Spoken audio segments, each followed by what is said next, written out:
भाई हमारे यहाँ 4 भाई थे, राम लक्ष्मण भरत शत्रुघ्न। तो वहां भी एक दूसरी परंपरा में, बाबरी परंपरा में भी 4 भाई थे, शुजा, मुराद, दारा और औरंगजेब। तो एक ने बाकी 3 को खत्म कर दिया था और इस पे भी उसे संतोष नहीं हुआ। अपने बाप शाहजहां को जेल में डाला। सगे बड़े भाई दारा चिको का सर काट के थाली में सजा के अपने बाप शाहजहां के पास उसने जेल में भेजा। तो एक तरफ है भाई की रखी हुई खड़ाऊं और एक तरफ है भाई के रखे कटे हुए सर। और इतना ही नहीं, शाहजहां को आखिरी दिनों में 1 सुराही पानी देता था। और जब शाहजहां ने कहा कि मेरा पानी का कोटा बढ़ा दो, तो उसने कहा उतने में काम चलाओ। तो एक फारसी का शेर है जो मुझे याद नहीं है, उसका अर्थ बता देता हूं। दुखी होकर अपने अंतिम समय में शाहजहां ने लिखा कि तू जिंदा बाप को पानी के लिए तरसा रहा, तुझसे तो अच्छे वो काफिर हिंदू हैं जो पितृपक्ष में मरे हुए बाप को भी तर्पण देते हैं जाके। आप सोचिए कि आप अपने परिवार में क्या चाहते हैं मेरे भाई। किसी धर्म को मानने वाले हो, आप अपने परिवार में क्या चाहते हो? 4 भाइयों में वो प्रेम हो या 4 में से 3 की गर्दन उड़ जाए। भगवान राम के लिए तुलसी ने लिखा है कि कहत परम पुनीत इतिहासा, अंतिम जो चौपाई है, सवन ही हो तो सकल भ्रम नासा, सुनिए तो सारा भ्रम का नाश हो जाएगा। जैसे मैं एक छोटी सी बात बताना चाहता हूं। कभी आपने ये बात, यद्यपि मैं पहले भी बोल चुका हूं, आप बताइए भगवान राम 4 ही भाई क्यों थे? 3 या 5 क्यों नहीं?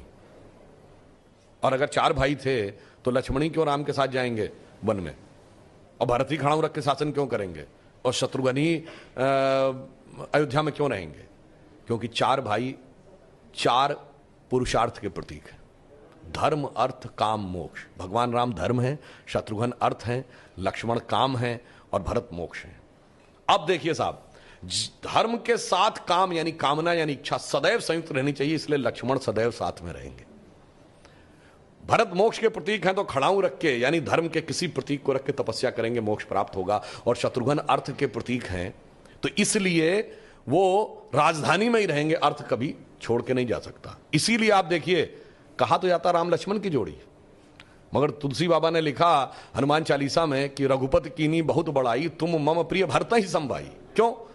देखिए, कामना को तो धर्म सबसे प्रिय होना चाहिए, लक्ष्मण को राम प्रिय होने चाहिए, धर्म को मोक्ष। और फिर मैं एक और बात बताऊं, जो लोग कहते हैं ना राजा दशरथ के 3 रानियां क्यों थी, क्यों? इसमें 2 ही जुड़वा भाई हैं। कौन? लक्ष्मण और शत्रुघ्न। एक कामना, एक अर्थ, यानी इच्छा और पूर्ति, तो जुड़वा भाई हैं। और 3 क्यों जो होना जरूरी था?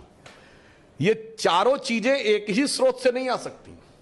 धर्म सतोगुण से आएगा, तो कौशल्या जी सतोगुण का प्रतीक है, तो राम की मां है। अर्थ और काम रजोगुण से आएगा, तो सुमित्रा जी रजोगुण का प्रतीक है, तो उनसे काम और अर्थ उत्पन्न होगा। और केकई तमोगुण की प्रतीक है, मोक्ष प्राप्त करने के लिए तमोगुण के पार जाना पड़ेगा।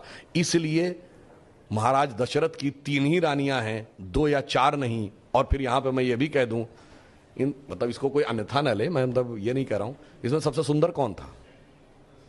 केकई। तमोगुण सबसे आकर्षक होता है और अक्सर उसी के पीछे बहुत सारी अनिष्ट की संभावनाएं भी छुपी रहती हैं। और मैं कह रहा हूं, अगर थोड़ा सा गौर से पढ़ोगे तो एक एक चीज में इतना गहरा अर्थ निकलेगा कि फिर अगर एनी बेसेंट ने कहा था कि for 40 years I have studied a religion by the name of Hinduism, the more you study, the more you love it, the more you get involved, more you respect it, तब जाके धीरे धीरे समझ में। बहुत बढ़िया।